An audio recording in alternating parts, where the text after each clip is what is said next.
Welcome to Old Time Radio Classics. Tonight's Dimension X episode is unique in the series, an original story written specifically for radio by the show's own writers.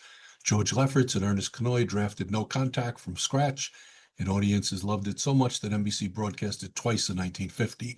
The premise is elegantly terrifying. Humanity has explored the nearby planets, but something stops us from going further.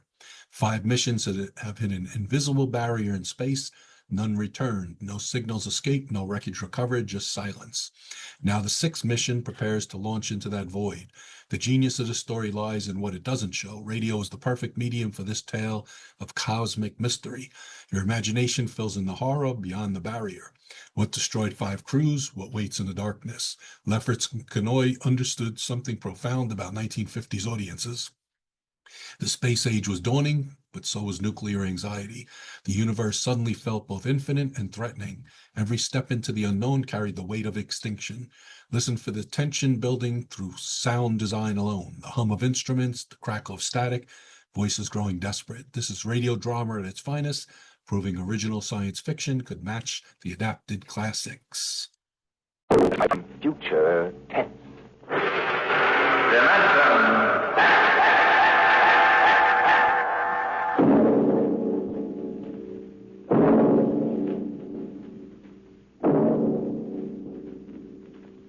Can you predict what will come in 100 years, or in 10, or in the next minute? Some people think they can. Nuclear scientists, mathematicians, astronomers, biologists. They'll predict the shape of the future. Why? Because they make the future. Because they see beyond the known dimensions of time and space into the unknown, Dimension X.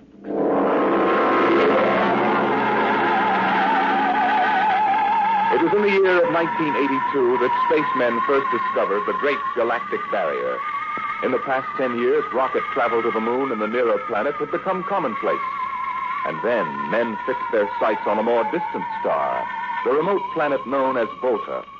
5 exploratory ships went out, and none came back, each in turn disappearing mysteriously at the same vanishing point, at an invisible wall somewhere in the vast outer reaches that became known as the wrecker of spaceships, the Galactic Reef. And yet the explorers refused to admit defeat. It was on June the 2nd, 1987, that the rocket Star Cloud made ready for takeoff, the 6th to attempt to crack the barrier and win through to Volta.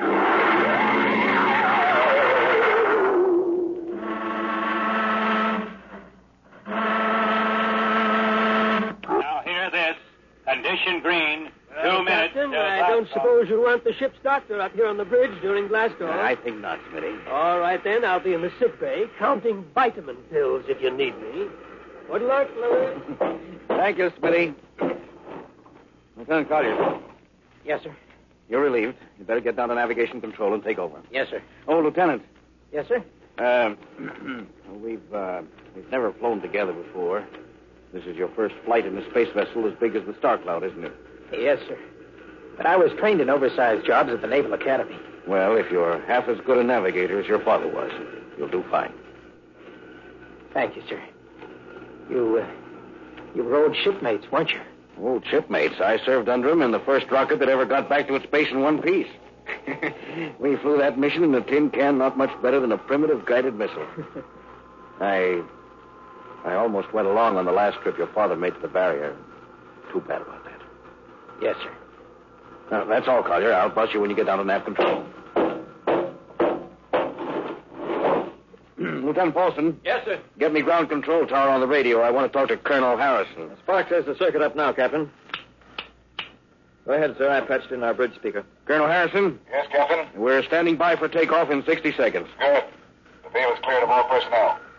We'll try to reestablish radio contact immediately after takeoff. In any event, there'll be a 24-hour ground monitor. Fine. Good luck. I hope you make it. Thank you. Bridge to navigation control. Nav control, Collier. Ready, Lieutenant? We're ready, Captain. The course is in the integrator for takeoff at 1200 hours. All right. Stand by for blastoff. Bridge to engine room. Fire up your rocket chambers. Take off at exactly 1200 hours. I'll read you off. 20 seconds. 19, 18, 17, 16. Condition red. Hold it. We Condition won't call red. orders. Who turned in that Condition red. alarm? We uncovered a stowaway, sir. Stowaway, where, Masters? Hiding in 6th Bay. Dr. Smithson found him. Have him brought up to the bridge. Engine room, kill your rockets and stand by. Lawson, this is Colonel Harrison at ground control. What's holding you up? Trouble. What's the matter with you? What's the matter with you? There's a stowaway aboard. Stowaway? Yes, I thought your men were supposed to police this base. What's the matter with you? All right, Captain, take it easy. You know what this delay can do to us, don't you? 1 minute later, takeoff can throw us a million miles off course. We'll have to reintegrate the whole work. Well, look, how long do you think it'll take? Don't bother me for a while. I'm busy. Stupid idiots. Captain Dawson. Oh, come in, Smitty. Here's your stowaway. I'll court-martial the... Charlie. Can you use a good radio man, Skipper? See, you two have met. Met? The Skipper and me made 50 trips to the moon together. Didn't we, Captain? Charlie, if you wanted to come along, why didn't you volunteer? I did, Skipper. They turned me down. What's wrong with you? Acceleration bend. Oh, They said my arteries wouldn't stand another trip. well, I'm sorry to hear that. But they're wrong, sir. I got one more good trip in me. Now listen, Captain. You know these green kids don't know the first thing about space radio operations. You put a man like me on, I'll be getting you a bedtime story from Mars. Now, listen, Charlie, you know the regulations as well as I do. I can't take you much as I'd like to. Colonel Harrison will murder me for this. I'm sorry, Charlie. I'll have to put you aground. I'll tell you what. I'll ask Harrison to put you on as ground radio contact. It'll seem as if you were right here with us. He won't do it, sir. He'd better, or I'll have him busted to corporal for letting you sneak aboard. Now, you'd better be off, Charlie. Masters, Yes, sir. I'm sending this man aground. Give him time to clear the launching platform. Yes, sir. So long, Charlie. I'm really sorry. Good luck, Skipper. I thought you were going to have him drawn and quartered. If it'd been anybody else, I would have, Smitty. But Charlie, well, he's kind of special. Been with me since my first command, when we began the regular run to the moon. If he wanted to come along this time, well, it's only through loyalty to me. You know, Lewis, I didn't realize it before, but you're almost human. Bilge. Navigation, Lieutenant Collier, you there? Lab control, call you. Lieutenant, how badly are we fouled up? Can you recalculate the course, or shall I cancel the takeoff? I've already plotted a new course on the integrator, sir. Good. Can we take off in exactly 2 minutes? 2 minutes. Yes, sir. If we can, all we need to correct is for only a 1 degree deflection. I can do that before we breach the stratosphere. That's quick work. Are you sure? Positive, sir. Well, all right, Collier. I'm putting it in your hands. We'll blast off on your signal. Lewis, isn't that a lot of responsibility for a young green officer? Yes, but if he can't do his job, I'd rather find out now than at the galactic barrier. Bridge to engine room. Prepare to blast off on navigator signal.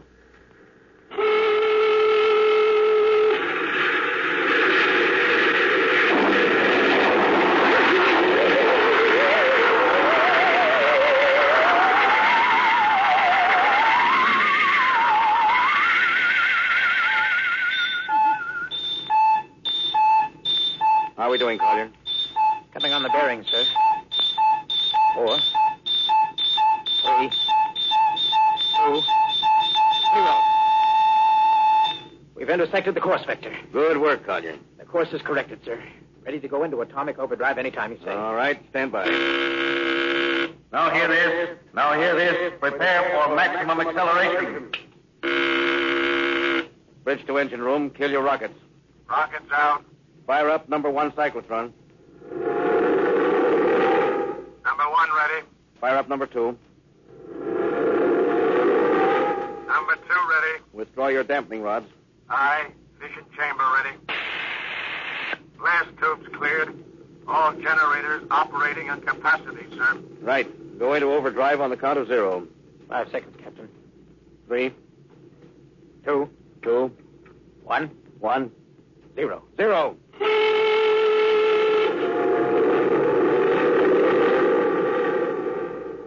How are we doing, Collier? On course, sir. She's running hot and true. Well, my compliments, Lieutenant. Thank you, sir. This job would have done your father credit. He was one of the best navigation officers I ever saw. Thanks, sir. Now start your gyros and put her on robot control. The bridge is yours, Mr. Collier.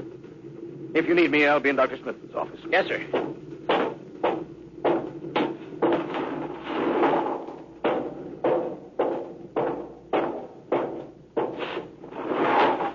Well, Lewis, I see you got us off the ground. You can thank young Collier for that. Chip off the old block. You knew his father? Matter of fact, I knew him very well. First-rate spaceman. Is he the one who, Yes. He was lost in the galactic barrier on the second ship we sent out to Volta. Lewis, just what do you think this galactic barrier is? Your guess is as good as mine, Doc. All I know is that 5 ships have gone into it. None of them have come back out. How about Mestrovik's theory that it's a time warp in space, that the ships reach it and slip into another dimension? Rubbish. My theory is that the galactic barrier is nothing more than a radioactive layer of some kind. What makes you say that? Well, we know that radar signals bounce off it like they were hitting an invisible glass wall. And we know that it destroys our ships and crews in some way. There's no other logical explanation. What makes you think we can get through it, Lewis? Because we're ready for it. The others weren't. The entire hull is completely shielded with lead. We can crack through any radioactive cloud ever detected. Besides, we're equipped with some new UHF radio devices that should enable us to maintain radio contact with Earth. Nothing can happen. Absolutely nothing. Who are you trying to convince? Myself, I suppose. Lewis, you've had your share of glory. First skipper to reach the moon back in 1962. You could have retired. Why are you risking this trip? Because 5 ships are missing. And men like Prentice and Marketson and young Collier's father. I'm tired of seeing good men fed into that meat chopper. Then why are we going? We haven't any choice, Smitty. We're in a race, the kind of race where men and ships are expendable. According to Interspace Code, the first nation to reach Volta can claim it. Personally, I want no part of it. Doc, there are a dozen nations who feel very differently about that. I know. You're right, of course. Well, at least it won't be boring. I'll have to play physician morale builder and mother substitute for 112 slightly nervous men. Your morale doesn't sound too good, Doc.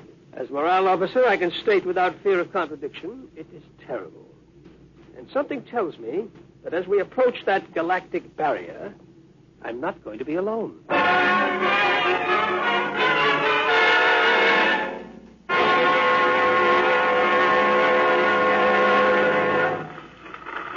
Hello, Earth.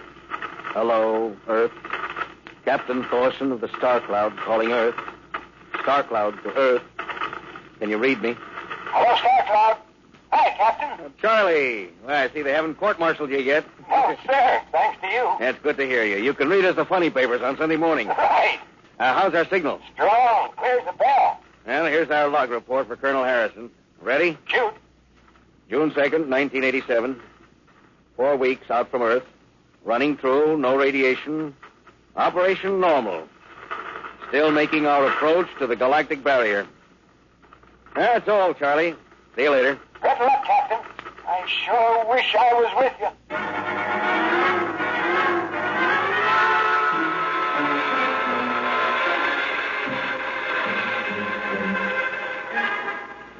How's the morale, Smitty? Well, the men know we're getting closer to the barrier.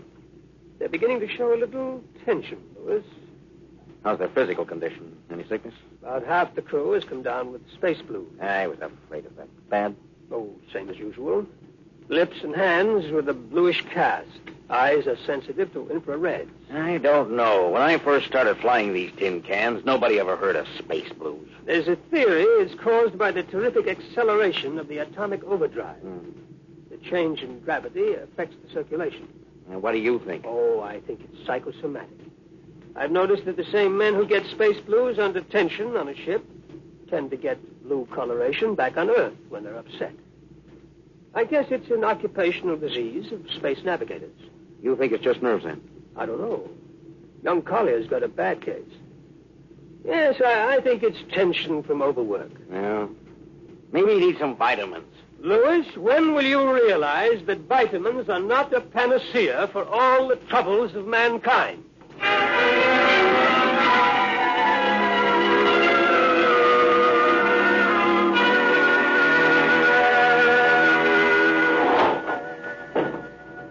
Sir, I understand you've relieved me from duty.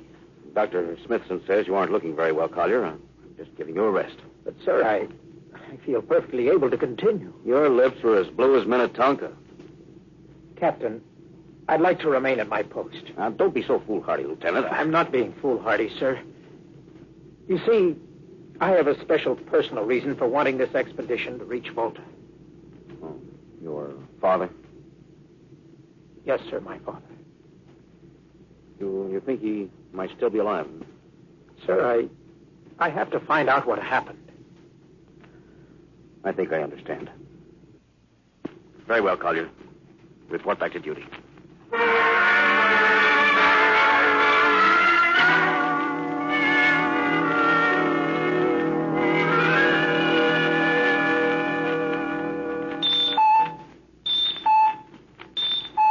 What's the reading, Paul?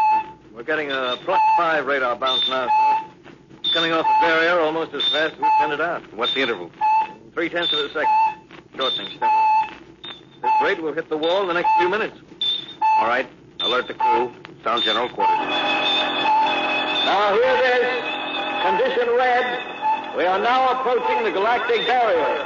All hands to stations. All radiation detectors to be fully manned. Full security will prevail until further notice.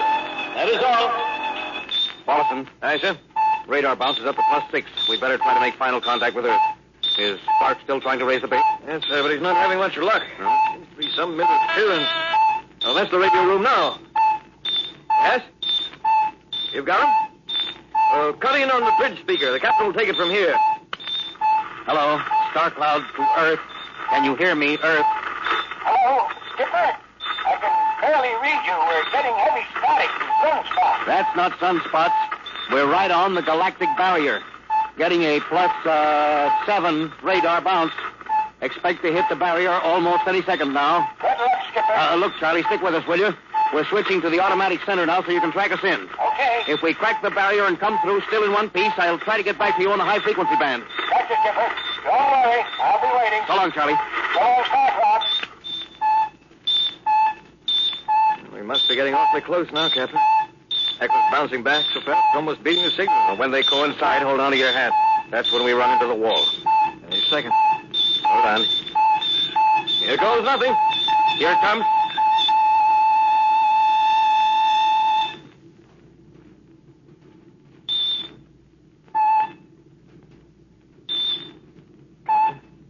What? Nothing happened. We made it, Captain. No radiation, no time, nothing. The crew's gone crazy, sir. Damn, they earned it. Hey, Doc, can you break up a few bottles of snake bite serum for medicinal purposes? I sure can, Louis. This calls for a celebration. How's your morale now? Couldn't be better. How's yours? Couldn't be better. Hey, what the? Condition red. Condition red. Radiation detected. Condition red. Radiation detected. Holy mackerel. Look at the needle on that indicator. Paulson. I see it, Captain. We're picking up radiation like crazy. What's it like? It's a strong impulse. What kind? I don't know, sir. It's too long for a cosmic ray and too short for UHF. The ship's lousy with it. Man your battle station! Paulson, track it down. Triangulate and make it fast. I want a directional fit. Yes, sir. Engine room. Yes, sir. We're picking up radioactivity. Is it the fission chambers? No leak here, sir. I'll check your gauges. Nothing here, Captain. Must be coming from outside. Damage control. Yes, sir. Is radiation penetrating the lead field? Haven't found anything yet, sir. Well, keep at it. Paulson, how are you doing? I've got a fix, Captain. What is it? I'll have to check my figures. Hurry up. The angle is correct. Come on, man, for Pete's sake. What's the radiation from? It's coming from inside the ship.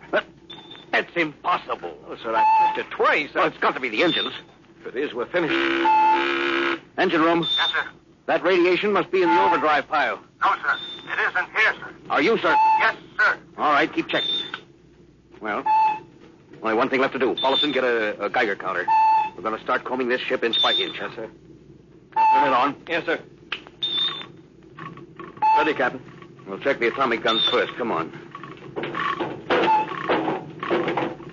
We'll cut through the officer's quarters to ordnance. Yes, sir.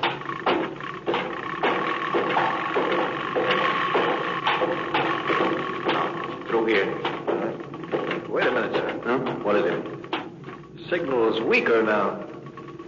Yeah. Let's go back.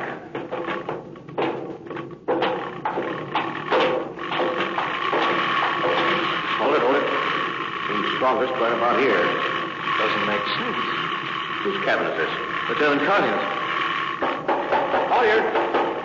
Oh, he's down in nav controls. Well, drive the door.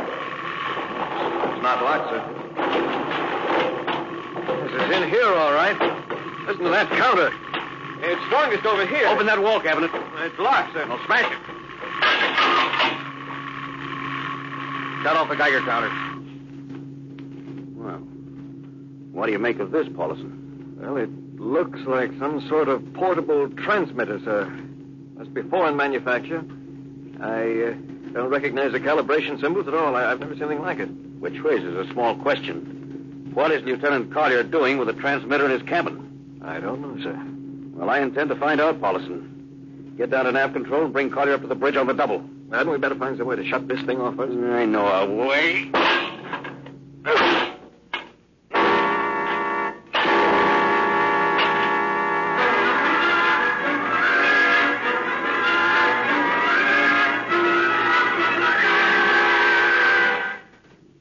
Lieutenant Collier, I'm going to ask a few simple questions. Yes, sir. And I want a few simple answers. Yes, sir. What were you doing with the transmitter in your cabin? Transmitter, Captain. You know nothing about it? No, sir, I don't. Do you recognize these calibration symbols? No, sir. Well, can you think of how it might have been placed in your cabin without your knowing it? No, sir, unless someone came in while I was on duty. Well, would that have been possible? Well, I suppose so. Well, if someone had a key. I found your cabin door unlocked. I meant a key to the wall cabinet. I didn't say the wall cabinet. Oh, what? Well, You- sir, I... You what, Lieutenant? How could you have known it was in the wall cabinet? Well, I just assumed. Lieutenant Collier, I find it hard to believe you would lie. Having known and respected your father and having observed the way you handled your job. However, I intend to get to the root of this thing. May I have your wristwatch, Lieutenant? Sir? Your wristwatch. Here you are, sir. Paulson, turn on that Geiger counter. Yes, sir. Now hold this watch next to it. Yes, sir. That's all. Lieutenant, if you hadn't any close contact with that transmitter, how do you explain the radioactivity of this watch? Well, I don't, sir. I think you'd better. To whom were you sending those signals? Condition red. Condition red. There's your answer, Captain. What is this, Collier? Alien spaceship approaching. Alien spaceship approaching. Collier, who's aboard that ship? All right, now talk. Very well, Captain. My mission seems completed. Your mission?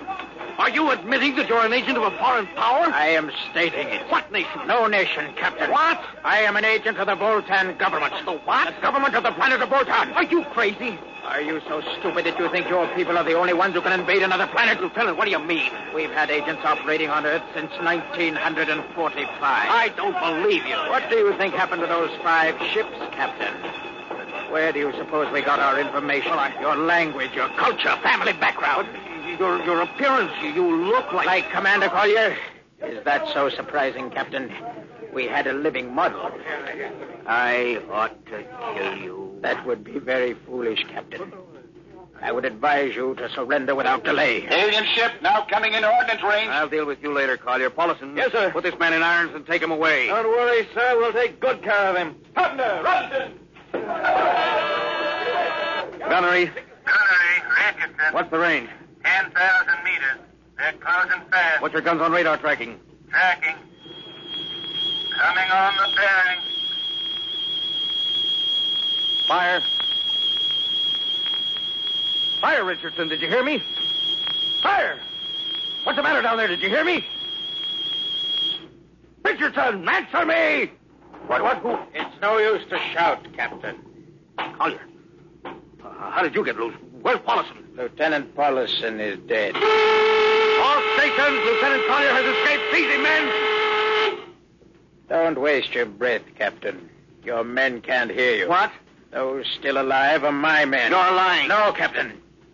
Every ship that has ever left Earth was controlled by a Voltaire crew. That's impossible. Those were hand-picked men. Handpicked by us. I don't believe you. Then why not call for help?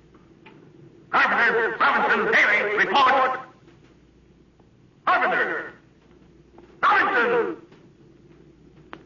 Haley. Wait. Report. You see, Captain, it is quite useless.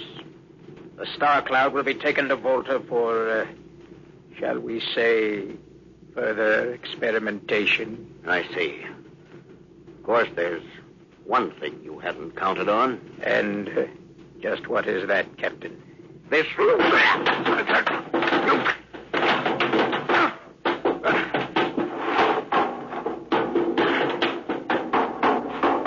Carpenter! Are you in there, Lieutenant Carpenter? They can't all be dead. There must be one alive. Smitty! Dr. Smithson! Smitty! Oh, Smitty. What have they done to you? Lewis. Those dirty... don't talk. I must clean blues. Not much time. Lewis, space blues. Space blues? What is it, Smitty? What are you trying to tell me? All men with space blues. Voltan. Here, let me help you. No, Lewis. Get message back to Earth. Voltan, 5th column. Watch out for space blues. Smitty.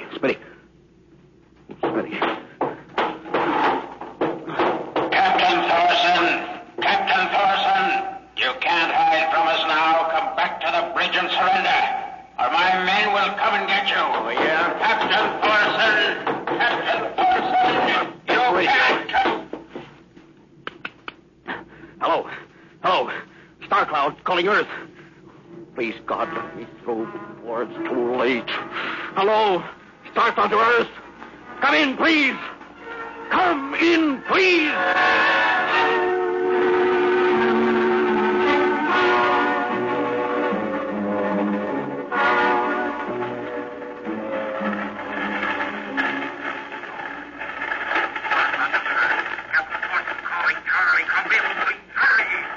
Hello? Can you hear me, Charlie? Skipper, is that you? Getting my signal. It's coming in a little louder now, Skip. Keep sending. Thank God, Charlie. Now listen to me. Not much time. Get word to Colonel Harrison. Crew, mutiny. Most of crew members, Voltan. What? Voltan. Spell that. V-O-L... Voltan? That's right. They're from the planet Voltan. Skipper, are you all right? Look, Charlie, this is serious. They'll be 30 seconds. Now listen, they have a 5th column on Earth. They're planning to invade you. You don't mean it. Of course I mean it. Now tell Harrison. Posing as humans, you can detect them by space blues. You got that? Only Voltans get space blues. Charlie, can you hear me? Space blue. I get you. I think you get Charlie at the signal. You want everybody. Captain? Open the door. Come on, Charlie. Captain. Captain Thorson. Hello. Hello, Star Cloud. Come in. What's the trouble, Sergeant? I was just trying to raise the Star Cloud, Colonel. Had any luck? No, sir. No contact. No contact. No, sir. Nearly an hour since they hit the galactic barrier. I don't understand why they haven't tried to get a message back. No, sir. Neither do I. All right. I'll take over for a while. Yes. You do that. You go right ahead, sir. Right. Oh, Charlie, you'd better go out and get yourself some coffee. You look a little blue around the gills.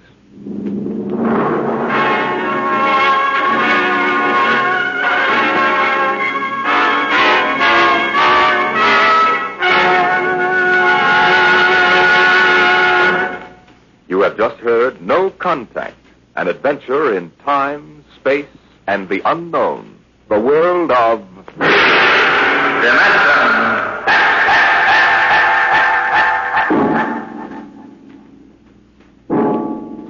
Next week we have a cheerful little tale that starts with the disappearance of Grant's tomb. It's about a veteran newspaper reporter and a strange little man who calls himself the world's greatest genius. You'll hear all about it next week at the same time when we present The Professor Was a Thief.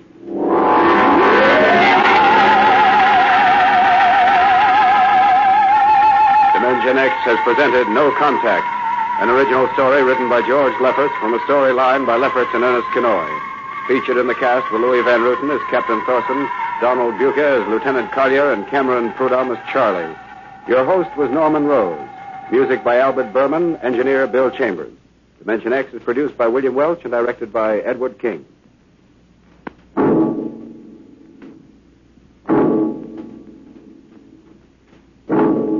Stay tuned for the remarkable Quiz Kids on NBC.